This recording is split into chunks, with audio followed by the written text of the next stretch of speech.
hi friends नमस्कार सकलोके मोर अन्य एटा recipe भिडिओले आपलोকক पुनरबार सकलोके स्वागतम जनाइछु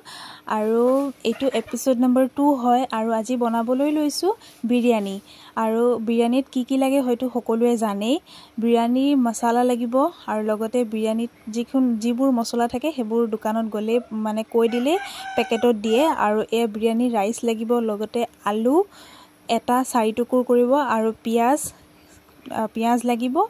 লগতে এয়া চিকেন অকমান লাগিব চিকেন খিনি মেৰিনেট কৰি থব লাগিব দই দিলে দই দিব পাৰে নহলে মছলা দি পেলে মেৰিনেট কৰি ৰাখিব পাৰে আৰু ইয়াতে কি মছলা আছে হয়তো আপোনালোকে গম পাইছে আৰু এতিয়া পানী জুখমতে দি পেলে গেছত তুলি দিয়া হৈছে আৰু ঢাকি দিয়া হৈছে আৰু হেফালে আলুকিটা ভাজি লোৱা হৈছে কাৰণ ভাজি পেলাই পুৰা ধুনিয়াকৈ ৰঙচঙিয়া হ'ব লাগিব তেতিয়াহে আলুকিটা সিজিবলৈ সোনকালে সিজিব আৰু এয়া হৈছে তাৰ পিছত ইয়াতে পিয়াজখিনি খুব ধুনিয়াকৈ ভাজি একদম মচমচিয়া কৰি ল'ব লাগিব ৰঙা কৰি ল'ব লাগিব কাৰণ মেইন ইনগ্ৰেডিয়েন্টস হৈছে এইটোৱে আৰু কি ইনগ্ৰেডিয়েন্টস হৈছে আপোনালোকে দেখিছে কি ইনগ্ৰেডিয়েন্টস দিয়া হৈ আছে আৰু ইয়াতে উতলি আছে আৰু এয়া যে পিয়াজ ভজা হেৰিখিনি তেলখিনি আমি এনেকে চিকেনখিনি যে মেৰিনেট কৰি থৈছিলো সেইখিনি ওপৰতে দি দিয়া হৈছে আৰু এয়া ধুনিয়াকৈ লৰাই চাউলটো খিজিছে নে নাই আপোনালোকে চাব লাগিব আৰু কি ইনগ্ৰেডিয়েন্টস তাত দিয়া হৈছে আপোনালোকক কৈ দিছো মই যে দোকানত গলে বিৰিয়ানী মছলা বুলি কলে গুটেখিনি দি দিয়া একেবাৰে আৰু খুব ভাল লাগিছে আমি দুইজনে মিলি পেলাই ৰেচিপি ভিডিওটো বনাইছো আসলতে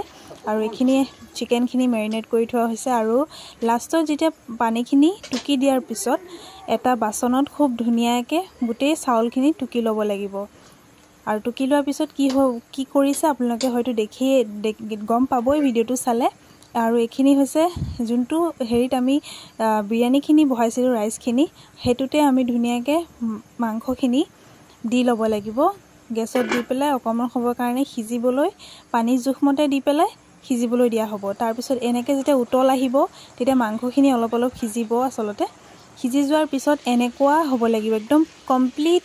মছলা গ্ৰেভি হৈ থাকিব লাগিব তাৰ পিছতে এনেকুৱা যেতিয়া হৈ যাব সেইখিনিৰ ওপৰত অকনকে ৰাইসখিনি দি দিয়া হ'ব মানে চাউলখিনি দি দিব চাউলখিনি এনেকৈ দিয়াৰ পিছত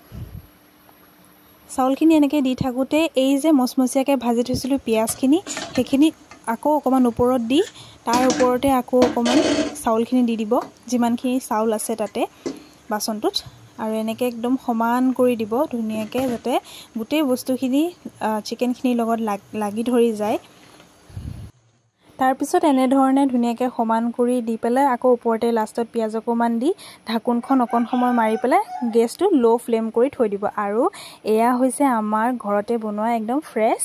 বিৰিয়ানীৰ ৰেচিপিটো কেনেকুৱা পালে কমেন্ট এটা কৰি জনাব আৰু যদি ভাল লাগে তেতিয়াহলে নতুন ৰেচিপি আপোনালোকৰ ওচৰলৈ আগবঢ়াবলৈ চেষ্টা কৰিম লগতে মোৰ চেনেলটো লাইক কমেন্ট শেয়াৰ আৰু সাবস্ক্ৰাইব কৰিবলৈ নাপাহৰিব